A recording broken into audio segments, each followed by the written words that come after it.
Welcome back to Joe Stunner Boxing. You will have seen Dimitry Bivol outpoint Zurdo Ramirez at the weekend, no doubt, and he did it quite brilliantly. It was a fantastic performance. I picked Bivol to win on points. I sort of said 116, 112. You can make a case for it being even wider, can't you? It was a magnificent performance by Bivol, and I based my view on, well, my prediction on the fact that it isn't just his skill set, which I still think is underrated now.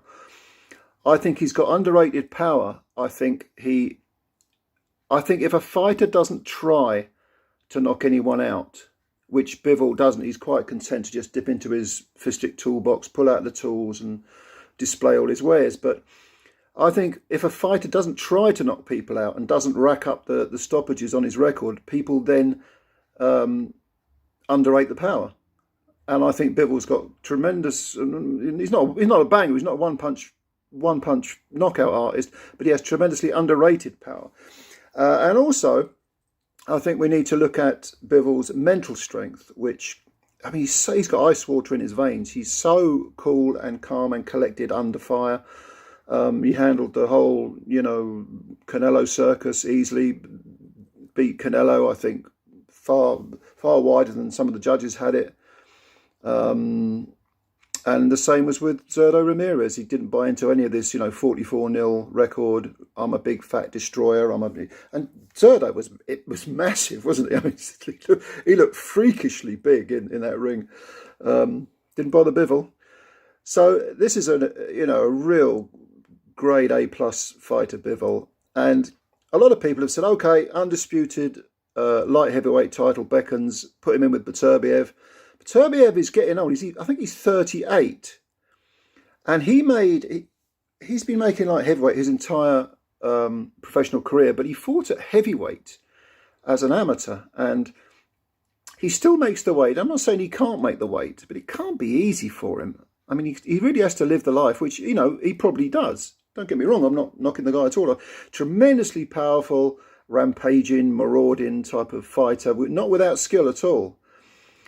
But Bivol, on the evidence of how he handled the much bigger Zurdo, and don't get me wrong, Zurdo's no Beterbiev. I'm not saying he is, but I think Bivol still had gears to go through against Zurdo, and he'll need them against Beterbiev. But I would make Bivol a winner on points. He navigates that 12-round distance so well, icy cool head, and I just think that you can't hurt what you can't hit.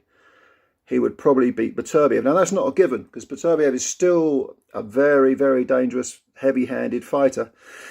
But let's say Bivol does outpoint Beterbiev, becomes undisputed champ. That would be an undisputed light heavyweight fight, right? What's his next option? Well, Canelo is looking for a rematch, or so he says. I mean, I think Canelo probably would take the rematch, but I think his on the evidence of what we've seen from Bivol over the last 12 months, I think his team, Canelo's team, are probably thinking, I'm not so sure about this. But Bivol is a small light heavy, and as I always insisted, he can go down to 168.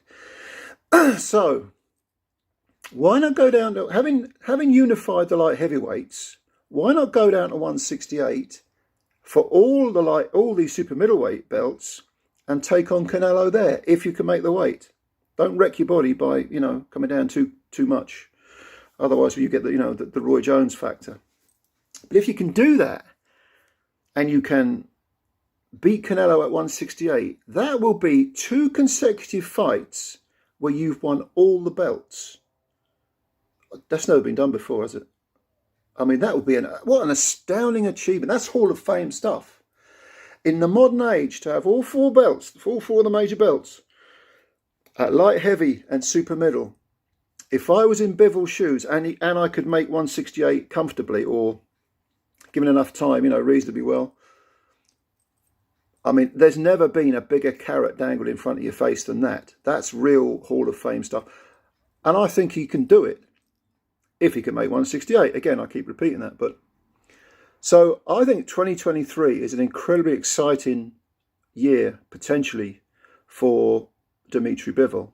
And I think if he can build on what he did against Zerdo and Canelo in the first fight, and I don't see why he can't, we could be talking about a guy who is getting close to, well, perhaps he's already close, but getting close to being called the best fighter in the world, pound for pound. So yeah, undisputed at 2 weights in 2 consecutive fights. I mean, that's real. That's the stuff that dreams are made of. And can he do it? I think he can. Would he get the opportunity to do it? That's another matter.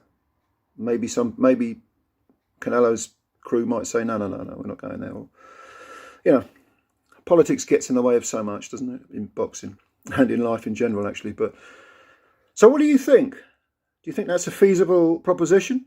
I do, but let me know your thoughts below. Leave your comments. I always like reading them, and I'll try to reply to all of them. If I miss any of your comments out, I don't reply. That's probably, just because it slipped through the net. My apologies. But leave your comments below. Subscribe to the channel if you're new. Hit the subscribe button. Bang that like button if you like the video. We'll speak again soon. I hope you're enjoying your week. Take care of yourself as always, and bye-bye for now.